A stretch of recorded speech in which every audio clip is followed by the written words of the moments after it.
Welcome back to another episode of Built and Backed. I'm super excited to have Zinnie Zhang joining me today. Zinnie is a 25-year-old pioneering founder and CEO of Enttor, an AI native marketing platform that empowers enterprise teams to scale authentic content creation and workflow efficiency.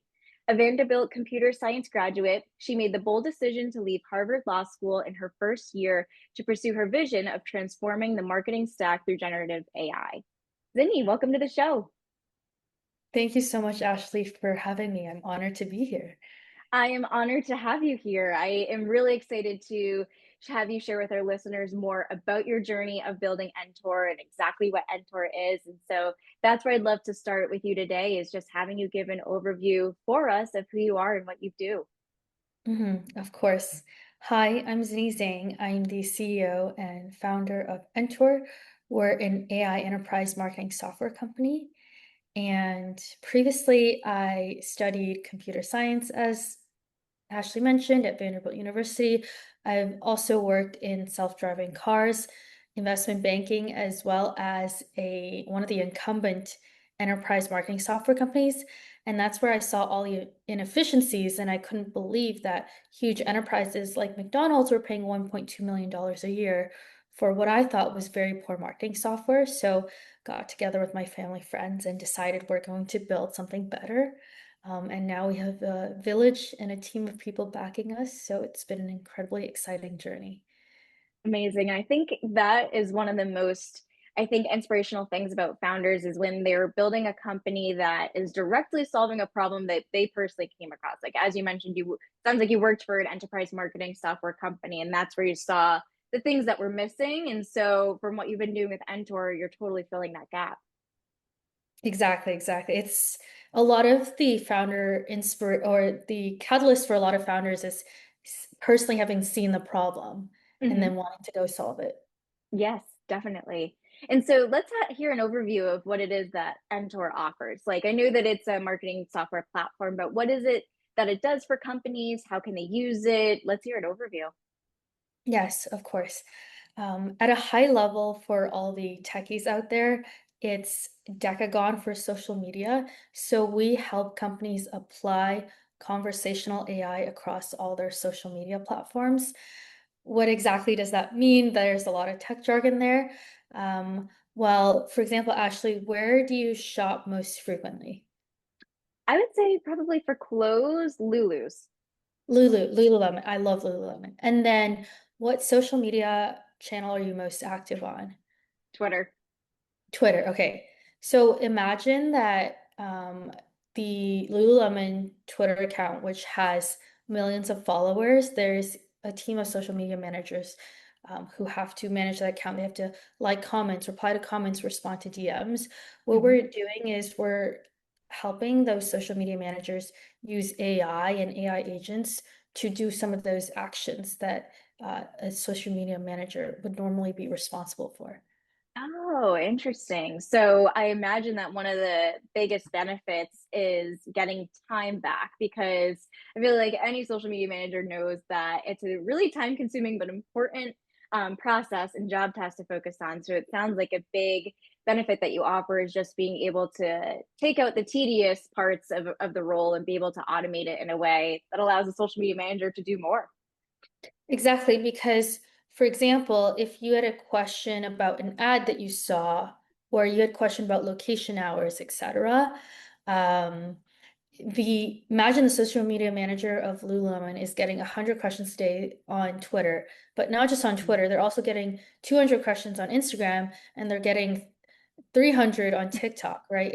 Yeah. It's really difficult to reply to all these questions, and sometimes you might not even have the answer. But with AI embedded into your company context, AI can be answering all those questions for you and then having conversations with your customers online. Exactly. And I wanted to actually bring up, because that reminds me, I did see your LinkedIn post yesterday, I want to say, about this. And it's true. I saw that there was like an Instagram message where you messaged a company and asked if they ship to Canada. And it gave like a really generic response back instead of having an AI agent who could say, like, yes, we do ship to Canada, or no, we don't ship to Canada. And I thought that was a perfect example that you shared to just show what Enttor can do and the benefits of using it within marketing. Exactly, you got it right on. And in that example, the agent shouldn't ask for my name and say, hey, I'm an AI agent. The agent should just say, yes, we ship to Canada. Here's the link about how long it takes to ship to Canada and what the fees are. And then that Mhm. way the user can click on the link and learn more information. Oh, amazing. Yeah. I think that's incredible. And I'm curious to hear exactly what it's been like for you to build this software company. Like when you got started, like how you've actually gone on this journey. Let's hear it. The journey has been incredibly humbling. Building a company is one of the hardest endeavors that I've taken on ever. It's harder than the most difficult class at Harvard Law, which is Legislation and Regulation by Matthew Stevenson, to any of my classmates who ever listened to this podcast. Um, yes, it's been incredibly humbling. We failed a lot. And generally, I'm a person who isn't very accustomed to failure. There aren't many points in my life in school or in working a 9 to 5 that I've ever really failed. Like I've always been a top performer Mhm.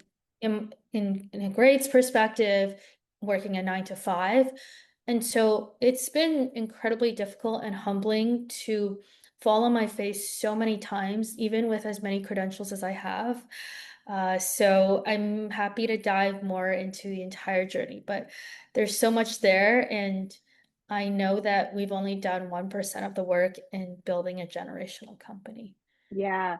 Let's actually talk about failure. I'm glad that you brought that up because I think for high achievers like yourself, it can be hard to fail and not succeed the first time or even the first few times. But I read a quote recently that was something along the lines of like, failure is learning. So every time you fail, you learn something new that will set you up for better success the next time around. And so, if you're comfortable with sharing this, I'd love to hear more about the times that throughout building Enttor that you faced failure and what you did to kind of keep going on track instead of getting discouraged and just saying, you know what, I'm just going to stop. That's it. Mhm. Well, we've failed so many times. Um, for example, in my journey of finding co-founders, I didn't really exactly understand how to select a business partner. So I had I had three past co-founders who started and left for various reasons. They couldn't do the 100-hour work weeks when you're pre-product market fit, or they weren't mission aligned. Like building an enterprise marketing software wasn't what they wanted to die trying to do. And Hmm. so a lot of learnings there from selecting the wrong business partners or hiring the wrong people Hmm. um, who didn't fit the culture. And another example of failure is, our very first enterprise contract actually churned. And so that was a big failure for us. We were afforded this extremely great opportunity and they churned. So that was a failure. And then let's see what else. I mean, we've been rejected by investors. I mean, there's no entrepreneur that hasn't been told no to their face 100 times. Yeah. So many examples of failure. I think in the early stages, it's really about getting the first believer, and Yeah. being able to face rejection well, not like being able to take rejection and then figure out like why that was a no so that next time you can turn it into a yes. Yeah. So it's not like indifference to rejection, but like how can you like sit with the pain of rejection, reflect upon it, and then turn use that to get closer to a yes. Yeah, I love that. And that reminds me kind of what you're sharing is that when someone says no, that doesn't mean that it's going to be no forever, right? So it's like if you just keep working at it and find the next best solution to get to that yes, that's what matters most. And I love the points that you mentioned here about how in terms of failure, like one of the things that you shared is just being rejected by investors. And I know that for founders, that unfortunately is a common thing that they go through. And so I would love to hear how you kind of turn that around, how you got investors after kind of getting rejected in that sense, and also what your advice would be for other founders for finding investors themselves and being successful with it. Hmm. Happy to share more there. Something really interesting is our first institutional investor. We actually they actually said no to us the first time. So we spoke to one of the investment analysts who said no to us. But then when we spoke to the partner, they were really excited and drove the deal forward. And I really like Chris Jenner's quote of, if someone says no to you, you're just not talking to the right person. Mm, And I've found this to be the case a lot in not only fundraising but enterprise sales, is you just need to be talking to a different person. So yeah. that's one lesson that we have learned. And then in terms of general advice about finding investors, a lot of the times it's not about you, it's about them. Like if you're a founder of an B2B SaaS company and you contact an investor who mainly invests in consumer products, that's an automatic no, right? Like you shouldn't Right. even have contacted them in the first place. So what I learned early on as an entrepreneur is you shouldn't just go about contacting every single investor. You actually need to find the ones that invest in what you're building. Hmm. So that would be one tip. And then another tip is if you just focus on building the business, investors will come to you, like not the other way around. Yeah. So yeah, that's another interesting um I think that's like another piece of advice I have, because if you have a successful business, naturally you'll be in the news, right? Like people will know about your business. They'll be evangelists for your business. And so word will get around that this business is doing really well, and investors will become flocking to you, not the other way around. Yes. And that reminds me of what we chatted about before we began our recording is how you've been focusing more on your personal LinkedIn. And so it's the idea of building a personal brand as a founder, building in public, which is such a popular term right now, and showing what it is that you're doing in your journey as a founder. And that's what will help attract those investors. And so I'm curious to hear how that has been for you. Because I know you shared that you're a little bit hesitant to be so open on social media and other platforms online. But I'm curious to hear how that's benefited you or supported you as you've continued to build Enttor. hmm I'm an advocate for building in public for sure. I recently started posting on LinkedIn pretty consistently, almost every day, 3 weeks ago. Mm-hmm.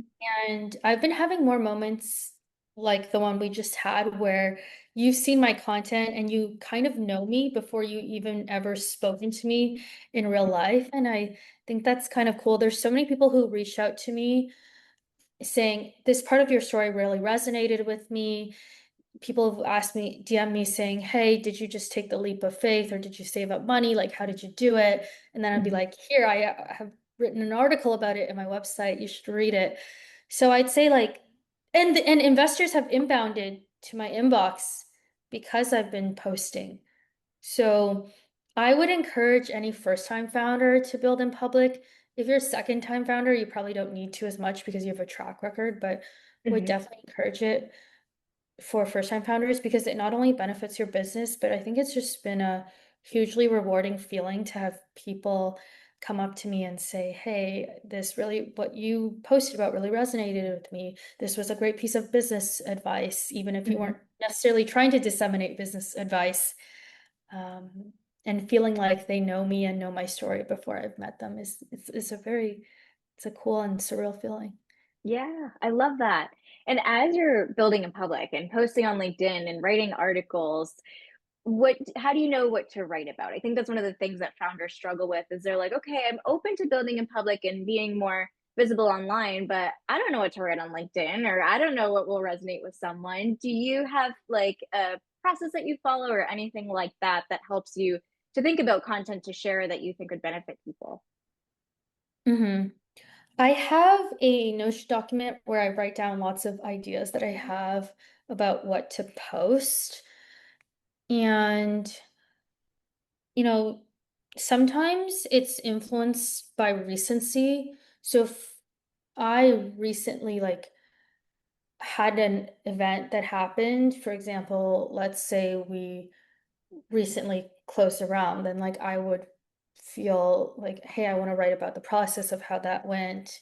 Hmm. Or if we recently landed a customer, I want to write about the sales process of how that been. So a lot of it is influenced by recency of events or like, personal reflections I have about said rejections that we talked about.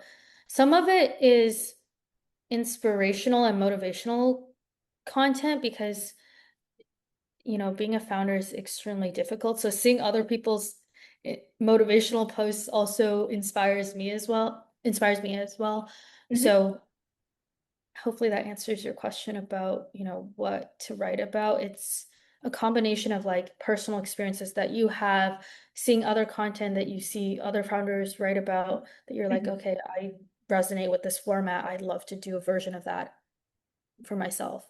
Definitely. So it sounds like you've just had to be more mindful of that as it comes by, where something happens in your founder life, you're like, you kind of have to get into the habit of being like, ooh, this could be a good LinkedIn post or something like that. Would you say that's right? Mhm. Totally. Exactly. I think you articulated it well, which is like being really aware of what's happening right now, and then if that event can be turned into a piece of content that's meaningful and would resonate with other people, then posting it right away. Yeah, amazing. Yeah.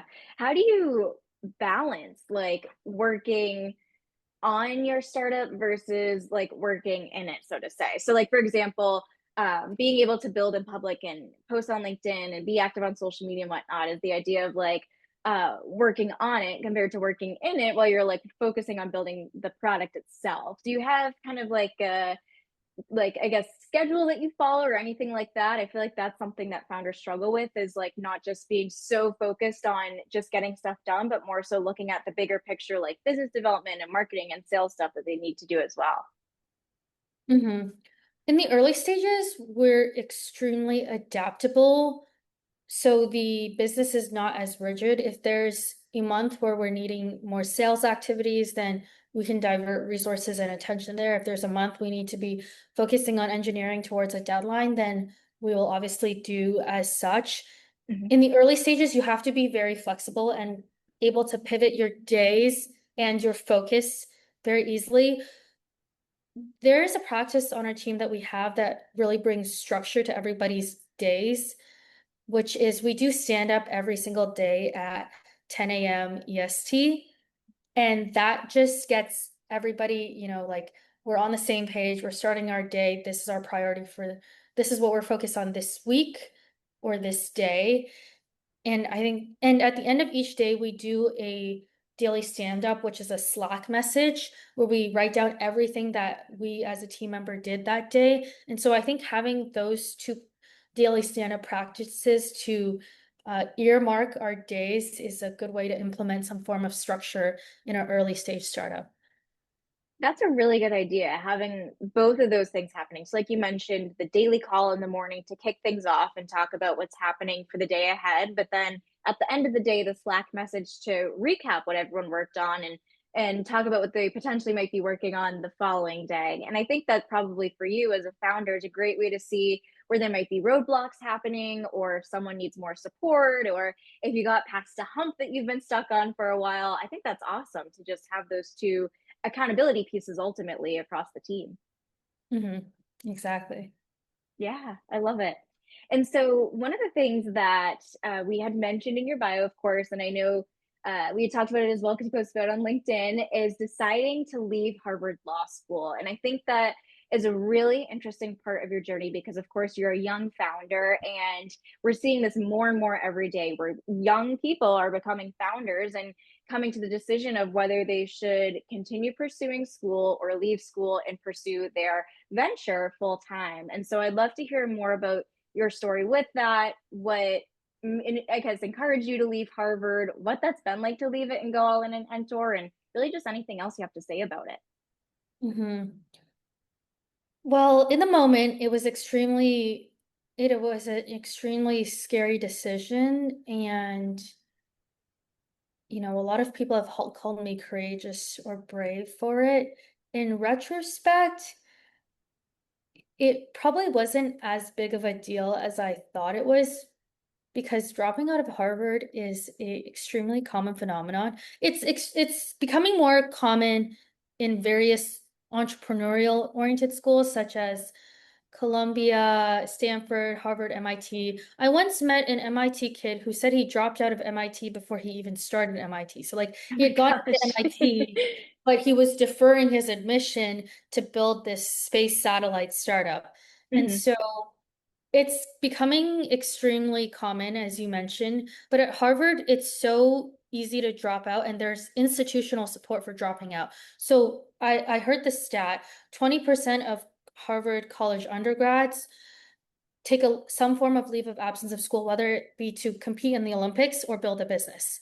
And the school Yeah. completely supports that because, for example, at Harvard Law, you can have 7 years to finish a 3-year degree. So the school is literally set up to support entrepreneurship, not only in the form of allowing you to take a very generous leave of absence so you feel like you're taking no risk at all. Hmm. There's also the innovation lab. There's very successful entrepreneurs who give their time back in a formalized program called Entrepreneurs in Residence. So there's just so much institutional support to encourage you to take said leaps of faith. Hmm. So in summary, what felt like a leap of faith in the moment was perhaps like something that is very normal and common in the Harvard community. Yes, that's an interesting point where it's like someone who might be an outsider, who might not be a founder themselves, who might not see stuff like this happening every day. It might be like, oh my gosh, is Zinnie making the right choice? Like deferring another year. But like you said, for you, I mean, that's probably what so many of your other classmates have done because you all are building incredible things and focusing on your ventures that you're excited about. So I think that's a really good point and perspective that you shared there. And then to be precise, none of my classmates at the law school would ever drop out or want to drop out because law tends to attract a more risk averse type. The entire premise of being a lawyer is you're trying to say no to as many perhaps like crazy ventures or uh, any endeavor that might break the rules. A lawyer is supposed to say no to, right? And Mm. so this was more, I saw this in the business school or the undergrad where Harvard students would drop out of school. My friends were part of this accelerator called Prod, and they both left Harvard College. So I think it's like more in those schools that you see it, but in the law school, people are very risk averse. And I've had classmates text me saying, like, I would love to do something entrepreneurial, but I'm just way too risk averse to do that. Yes, yeah, and that's interesting, like, being able to take risks or not take risks, and that's one of the biggest, like, benefits that you can get from taking risks, obviously, is having it pay out massively, so it's kind of like weighing, like, "Is it worth it? Is it not worth it? Should I take the leap? Should I not take the leap?" Hmm. Yeah. And I'm interested to hear what made you want to pursue Harvard Law School in the first place, because I know that you have a degree for Vanderbilt in computer science. Did you want to become a lawyer, or were you looking to use your law degree to potentially do something different in business? I'm curious to hear about that. Hmm. I've always been very entrepreneurial and business minded. So I applied to there's a JDP program, which is a deferral program where you get into Harvard Law your junior year and then you attend after working for 2 years. These deferral Um, programs are very common for MBA, less so for JD. And to me, I viewed a JD as a more technical MBA. mhm. That's how I saw it. I saw it as an MBA equivalent. And uh, yeah, I didn't expect to be on the journey that I am. I never thought that going to law school, I'd drop out and start a business. But life takes you in unexpected directions. It does, and that is the perfect way to phrase it. In all unexpected directions, but good unexpected directions, I would add. Absolutely, absolutely. And so at the time of this recording, we're a little over halfway through 2025. I'm curious to hear what you have coming up for Enttor, if there's anything exciting you're working on that you can share, or what you're hoping to achieve in the next year or so. Mhm. Well, we're really excited for this one specific deal with a huge major sporting league that's international. We can't disclose right now, but that's a deal in our pipeline we're very excited about. And by the end of 2025, we hope to have raised our seed round. Mhm. So lots, and we hope to get to a point where we're scaling very rapidly. As they would say in Silicon Valley, we hope to reach escape velocity by the end of this year. I love it. And I'm so excited to continue to follow along with your journey as you get down that path of continuing to experience rapid growth. One question I have for you is that for anyone who's listening to this episode who is a young founder like yourself, so like a young founder specifically, what advice would you have for them for being able to build their own venture and find success with it? Advice for young people. My general advice for young people, this is a great question because I do get a lot of young people who look up to my story and ask me for general advice and, if they should take the leap. As a young person, um, I think that you should take as many calculated risks as you can when you're young, because when you're older, you have more liabilities. Like, for example, you might have a mortgage, you might have a family, you might have a kid. You don't have as much freedom to do whatever it is you want and to experiment as much as you humanly can. So I'd say Mhm. while you're young, now is the time to take calculated risks. Mhm. So that Yeah. would so my advice to young people would be bias towards action and run towards risks. I love that. And it's such a great point too, because like you said, I mean, there's no real responsibilities. You might have some responsibilities, but there's totally more flexibility now while you're young to make mistakes and fail and keep moving forward rather than when you're older and might have more bills that you need to pay for, other people to be responsible for. That might make it a bit more challenging. Exactly. Yeah. And I'm curious to hear where you see AI going and marketing specifically, because of course that's what you're building is a marketing software platform that incorporates AI. I'm curious to hear how you see that only continuing to evolve and grow throughout the next year or so. hmm In the marketing industry, the sentiment around AI is still there's still a negative stigma, Mhm. is what we're seeing. People are very scared to have their jobs be replaced, and they are actively trying to avoid using AI or um, experimenting with different AI tools. And this is a genuine fear. I mean, you are seeing a lot of white collar jobs and layoffs making the headlines because of artificial intelligence. I'd say the right attitude to have about this is to embrace these tools and figure out how you can use these tools to 10x your output and do more of the mundane, tedious tasks so that as the human, you can focus on higher level strategy. And so that would be my advice to people generally and also marketers is like, there's no reason to be scared of these tools. These tools are meant to, you know, you're meant to use it as a lever to increase your output and to be doing more strategic, creative, human work. So that's generally my observation is a negative stigma around AI, specifically in marketing. Like we're not seeing this in the developer community. So as someone who writes a lot of code still, developers are embracing the idea of agents. They're embracing the idea of using AI tools as much as humanly possible in their workflow, but we're not seeing the same paradigm shift in the marketing industry. That's one observation I have. And in terms of where it's going, I've been monitoring the developments in video and image generation, and they're truly incredible. Have you seen some of them yourself with Yes, VO3 videos? amazing. Yeah, they're pretty crazy. Like right now, they're really good at certain like specific ad creatives, but they're not generally good. For example, we're filming a Black Mirror ad that's coming out in a Black Mirror-esque ad that's coming out in August. And our directors have still found that VO3 is not sufficient to film and direct all the scenes they want. It's still better to have it filmed by a human.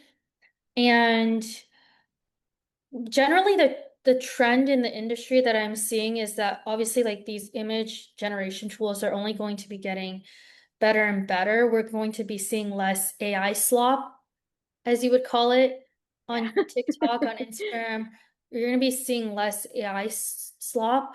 Mhm. And I think we're going to be seeing higher quality content because now it's cheaper and easier to make high quality, meaningful content. So in the long run, I think that quality storytelling through marketing is what's going to lead to a durable business. But in the short term, yes, we're seeing a lot of AI slop. Yeah, yeah, which is a really good way to put it. It's like AI is only going to continue to get better, and provide you with those outcomes that you're looking for.